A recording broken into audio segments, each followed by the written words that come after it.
Hello, magandang gabi sa inyo lahat. Sabi dito, imahe daw ng Santo Niño gumagalaw at pagala-gala di umano sa Bataan. Okay, ayusin muna natin baka mamaya alam nyo na. KMJS ito. Play natin. Meron daw isang pamilya sa Dinalupihan, Bataan na may Santo Ninyong gumagalaw at namamasyal pa. Meron nga bang Santo Niño na palaboy-laboy o gumagala? Dito sa Dinalupihan sa Bataan, ang mga imahe ng Santo Niño ng pamilya Yap hindi lang daw gumagala. Ilang beses pa nga raw nakuha ng gumagala Ayos at bumabali-baliktad pa.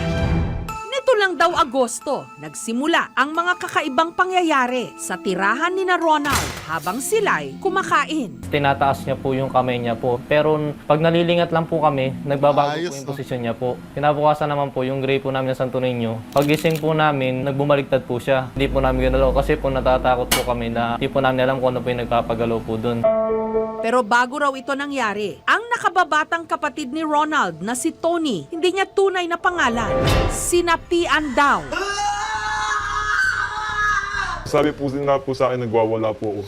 Nilalagay po sa akin po yung Biblia, ayaw ko raw po. Sinusot po sa akin yung rosaryo, ayaw ko raw po isuot. Hindi ko po alam po yung mga nangyayari po sa akin. Pero nung una po, pinainom po sa akin yung tubig na dinadasalan po nila. Ang sabi po nila, ayaw ko raw pong inumin, mapait. Sabi, mapait yan, mapait, ayoko yan, mapait.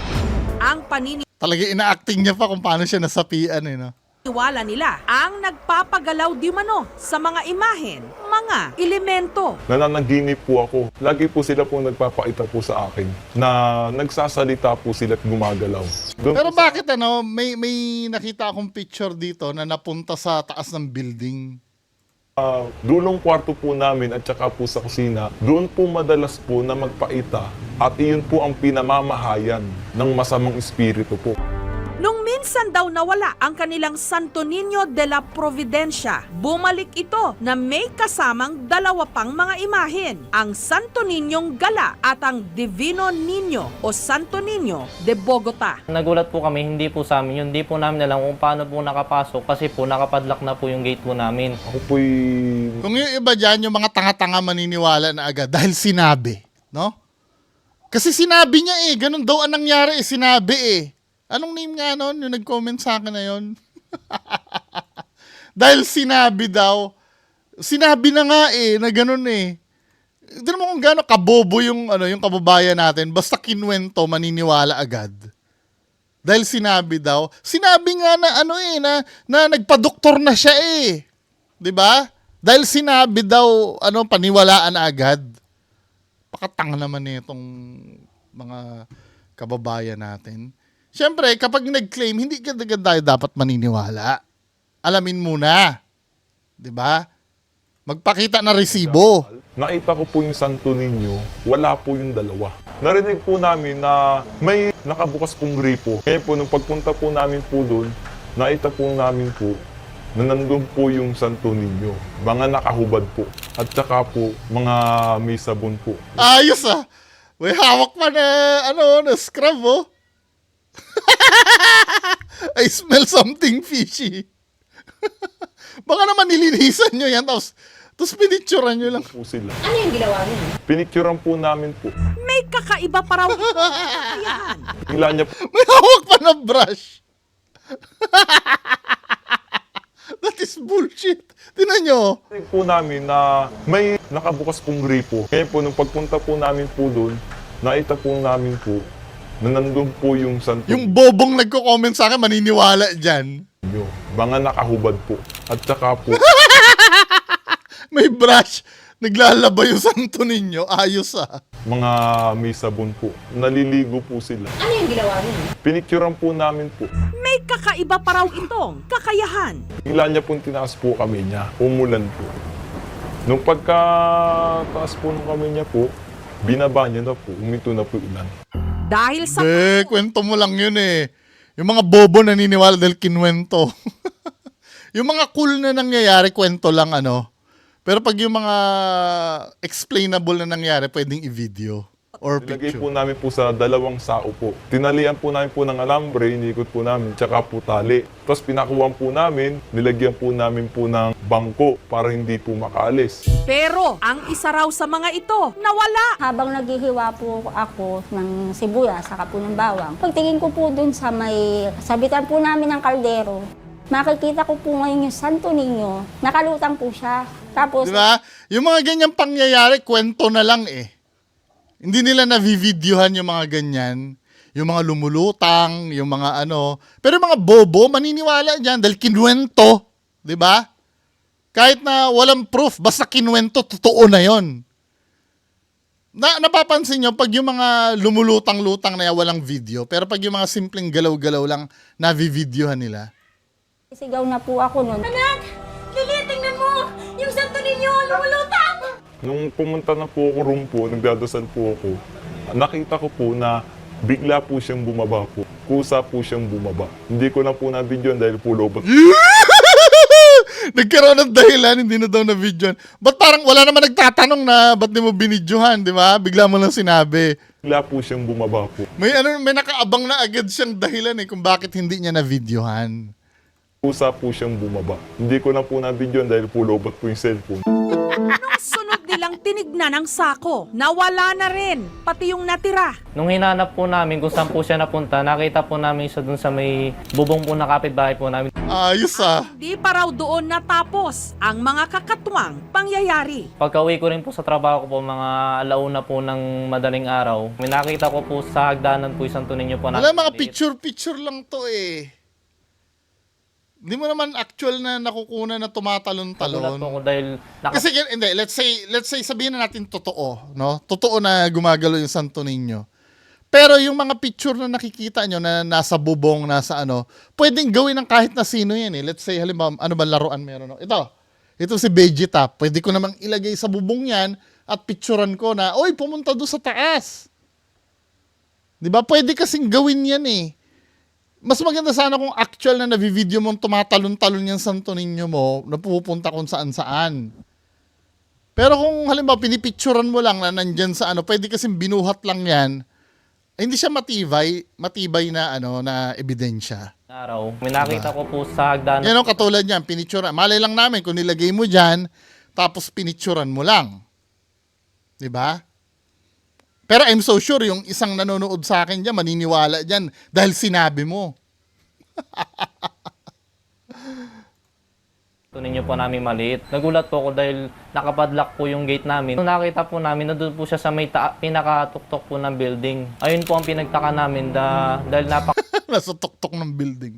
Nag-Spider-Man. napakataas po nun at saka wala rin po dadaanan dun. Eh sa isip-isip ko po, Talagang ano eh, no? Alam niyo na, walang dadaanan daw doon. baka po ibang elemento, ibang masamang spirito po yung gumawa po nun. Hiniling ko po na pumunta po siya sa simbahan at doon rin po na Napapansin nyo ang ano, overwhelming silang mag-explain. Katulad nun kanina, ano, hindi ko na po na-video kasi low bat. Kahit wala naman nagtatanong. Tapos, wala namang madadaanan doon. Di ba? siya kukunin. Tinry po namin pumunta po sa simbahan po ngayon. Nagtanong po kami dun sa may katiwala po sa simbahan niyo. Tinanong po namin kung meron po siya nakitang Santo Niño po. Nakita niya daw po sa may tabi daw po ng Santo Niño. Interviewin! Doon po Kung naging sino yung tinanong, interviewin. po na mabait nga po yung nagpapagalaw po nun. Ang maliit na Santo Niño na nakuha sa bubungan, kalaunan daw, meron ding inuuwi. Mga kakaiba pong dahon. Malaw-oregano po pero mahaba ang kanya pong dahon. Yung Santo Niño namin, lumabas po ulit at may dala pong halamang gamot. Ang paa ko po noon, maga-maga po, halos di po ako makalakad. Sinubukan po namin igamot. 2 araw lang po nawala. Working student si Ronald, habang high school student naman Paano nyo nalalaman na panggamot yun? Yung dinadalang halaman. ni housewife ang kanilang ina. Nakakaraos naman daw sila kahit ang tanging pinagkukuhanan nila ng kabuhayan ang pinapaupahan nilang bahay at ang kita ni Ronald. Ang ama kasi ng pamilya Yap, 3 taon nang nakakulong kaya 3 taon ding nangungulila sa ama ang magkakapatid. Ang pinakaidinadalangin nga raw nila kay Santo Niño, sana muli nila itong makapiling. na himala naman daw na dininig ng Diyos na natupad nito lang Huwebes. Nakalaya at nakauwi na ang kanilang ama. Masarap sa feeling sa pakiramdam na kasama ko ulit yung pamilya ko ngayon. Sa loob ng 3 taon, muli kami magkakasama. Ang mga imahen ng pamilya Yap, pagmamay-ari raw ng kanilang Lola Bining na deboto rin ng Santo Niño. Meron kaming kapitbahay doon sa... Wait. Akala ko ba inuuwi yung iba? Tapos lahat, nabotas na namatay, naglinis sila ng bahay. Lahat ng mga santo nila, mga ribulto, ipinamigay. Naniniwala si Lola Bining na may dalang swerte ang mga ito. Naaawa ako sa kanila. Nakukonsensya ako. Kung totoo silang banal na espiritu, bakit hinahayaan lang sila? Tsaka may nararamdaman kasi ako sa katawan ko na nagpapakuha talaga sila sa akin. Gusto nilang iuwi ko rito sila. Ang Santo Niño ay napakabait na santo yan. At gumagala siya para bantayan ang mga tao, lalo na kung may nakikitang kapahamakan. Isang paranormal investigator ang dumating para suriin ang di manoy mga kababayan. si Ma'am Jade Martin, patay na to eh. Nagkaroon yata to operasyon sa myoma. Hindi siya nag-survive. Talaghang nangyayari sa kanilang tahanan. Meron ako nakitang parang mga nakahubad na lalaki sa baba. So I suspect na yung nagpaparamdam dito sa lugar, hindi naman sila technically mga elementals, but yung mga galang kaluluwa na may galit. Iba yung nadidetect niya. Yung about sa Santo Niño, ma'am. Na nito ang mga imahen. Ito hindi ako sure kasi parang pagtitingnan mo siya parang buhay eh. Or pakiramdam mo parang buhay. So kung gumagalaw siya on its own kasi meron nakasapi sa kanya. Samantala, nito lang Martes, ayon kay Tony, ang imahen ng Santo Niño meron daw gustong ipahiwatig sa aming team. Ang sabi po sa akin, yan daw pong Santo Niño ay maglilihab. Mag-aapoy po pero hindi po nasusunog. Para naman magkaalaman na, naglagay ang aming team na mga Huwag niya ipapaalam na naglagay kayo CCTV. Siyempre, yan? Paano niya nalaman yung message na yun? Sino nagsabi sa kanya nung message na yun? TV camera sa kanilang bahay.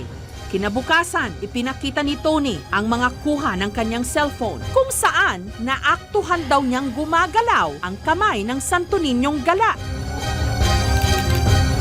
Pwede kasing due to gravity eh. Kasi napansin mo may hati dito yung kamay niya nung nakahubad siya. Tinan mo ha. 727 to may yung naglalaba yung Santo Niño niya. Ito kung mapapansin nyo kasi meron siyang hinge dito or anong tawag dito, may joint siya dito eh. Na pwede mong itaas baba. Pwede kasi nga mangyari nakaangat yan na talagang Camera sa kanilang bahay. mahila yung pababa or Kinabukasan, pwedeng sadyain. Ipinakita ni Tony ang mga kuha ng kanyang cellphone kung saan naaktuhan daw niyang gumagalaw ang kamay ng Santo Niñong gala. Tsaka isa pa, paano mo malalaman na gagalaw yan? Hinihintay mo sa video mo eh. Ibig sabihin, alam mo na gagalaw yan, paano mo nalaman yon? Iba ang nagpapagalaw. Maliban na lang kung ikaw nagpapagalaw dyan. Malalaman mo talaga na gagalaw yan. Kasi kung yan ay gumagalaw, hindi mo, hindi mo mavivideohan ng ma-anticipate mo. Bigla, maliban na lang kung sasabihin ng Santo Niño sa'yo, oy, gagalaw ako, videohan mo ko. Diba?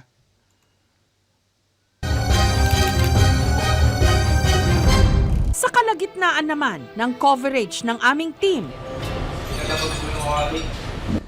kung saan tumambad ang basag na bote ng mantika at kawaling nakakalat sa sahig. Ayos, Po, habang nag-uusap po tayo, may narinig po kung bumalabag po dito sa kusina po para po may nabasag. Tapos nung pagpunta ko nga po, ayun nga po, naabutan ko po. Naabutan niya daw. Ng aming team ang tila butas sa bubong na maaaring lusutan palabas ng bahay. Tanong lang kita, asan ka nung may nangyari dito? Andun po sa buong po. Ba't ka nasa bubong? Nasa bubong si Kuya nung may nangyari. Yung banal na espiritu po. Oh, anong sabi sa'yo? Sabi po sa akin, umakit ka sa bubong at makikita mo sila. Okay. Ang mga nakaitin po. Wala to! Di ba?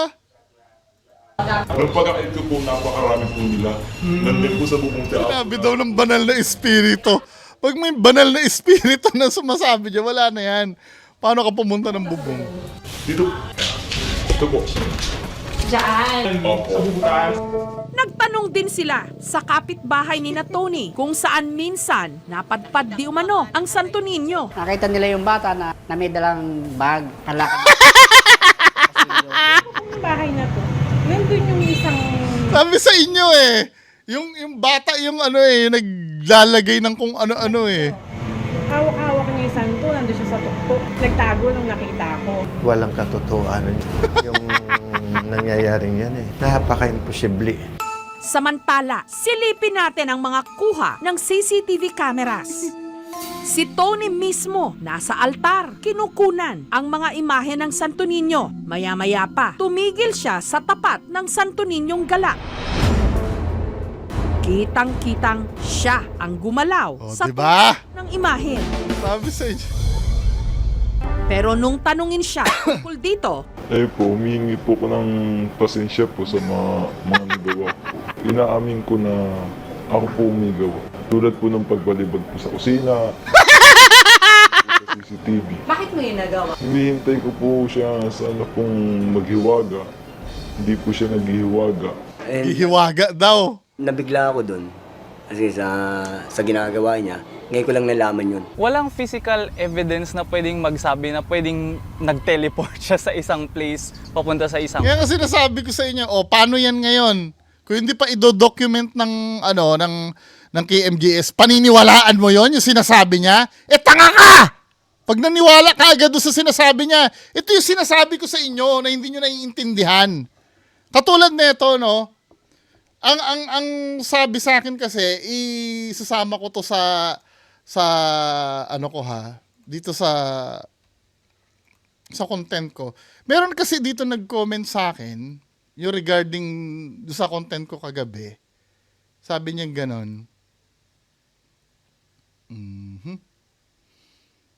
Sinabi nga daw di ba? Ang name nitong bugok na to, si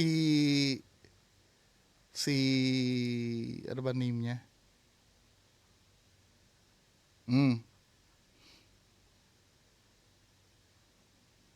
Ito, si Def Zone ang name. Sabi ni Def Zone sa akin, bakit kailangan pang i-research kung nasabi ng doktor sa kanya na walang makitang sakit? Pinaniwalaan niya agad ang kwento nung sinasaniban na nagpa-doktor daw. Hindi nito naiintindihan na pwedeng kasinungalingan din lang yon. Katulad nung nangyayari dito, Di ba kung hindi pa sila magkakabit ng CCTV, paniniwalaan mo yung ginagawa nung bata na gumagalaw yung Santo Niño? Di ba? Yung may dala-dala pang brush. Ano ba? Kaya ito sinasabi ko, mapanuri tayo hindi tayo auto-paniwala dapat. Mas maganda nga, lagi ka nagdududa At least may protection ka.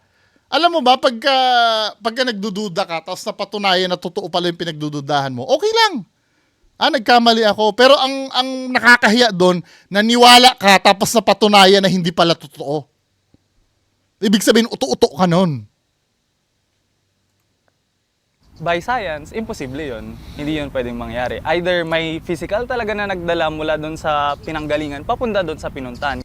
Kalaunan, ikinonsulta sa isang psychologist si Tony. Yung dati na tinatawag dito is brief reactive psychosis, kung talagang sabihin natin may delusion or may hallucination. Kasi pinaniniwala niya tayo na may kababalaghan na Psychosis. nangyayari. So yun yung mahirap. Tililing. Kasi may mga tao naguguluhan dito. So talagang kinakailangan ng suporta ng pamilya, gabay ng ibang tao, lalo na kinakailangan. Pinapunta daw sa bubong ng espiritu, ng banal na espiritu. Kaya pag may mga nagkiklaim dyan na may banal na espiritu, katulad nung kagabi, na sinasaniban, may magduda na kayo. Tapos paniniwalaan nyo yon? Bobo! Hindi yung sasabihin natin na, ay, sinungaling siya, or yung ibabash natin, mas maigi na maintindihan natin. Pinabindisyonan din nila ang kanilang tirahan.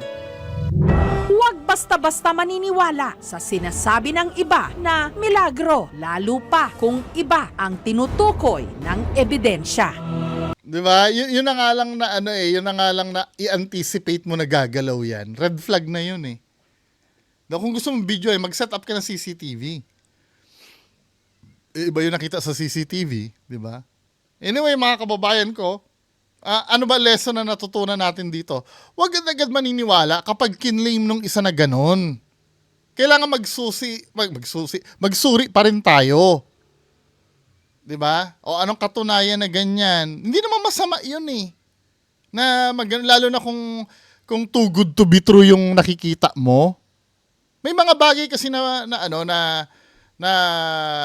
hindi natin agad-agad masusure kung totoo o hindi. Hindi naman masama pong magsuri. Mas masama kung agad-agad tayo naniniwala. 'Di ba?